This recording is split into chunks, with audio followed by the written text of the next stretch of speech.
Hey guys, this is Car Superblog, and I have decided to do some work on my BMW 5 Series, and I had a little rust spot right here, and it turns out that it's a lot larger spot than I expected, and also it was welded.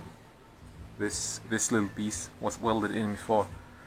Well, I think they did a good job, because I'm glad that they didn't just put some putty on and leave it like this. So it had a proper job done a while ago, but it had a bad rust spot here and here.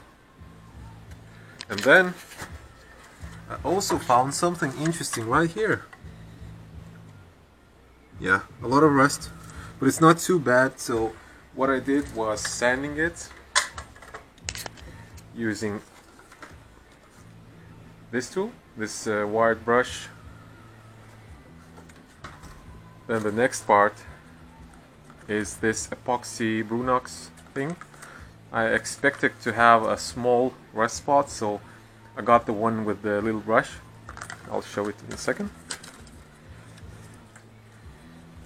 It has a little brush, just like, come on, that's the epoxy Brunox thingy. It works as a primer, and it also prevents rust. I think it changes, as they call it, it deactivates the rust. And this is the brush. You can also get it in a spray bottle, and I think it would be better for this job, because it will take a while to... Oh, I actually did it already, so that's great. But it took a while to do this with this little brush, and it will need a second coat.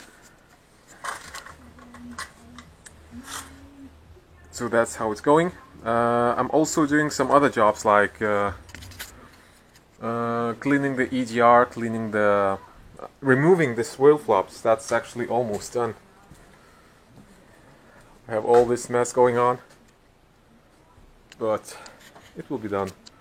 I also installed auxiliary already. I just have to put it in the glove box properly, because right now it's just dangling here, and then I'll need to program it. So I think I'll try to make some videos about this if you're interested. Then there will be a second part of the video when I prime this. Then I'll prepare it for painting, and then I'll paint it in here in this DIY garage. So I don't have any fancy equipment, but it gets the job done. So thank you for watching, and see my other video.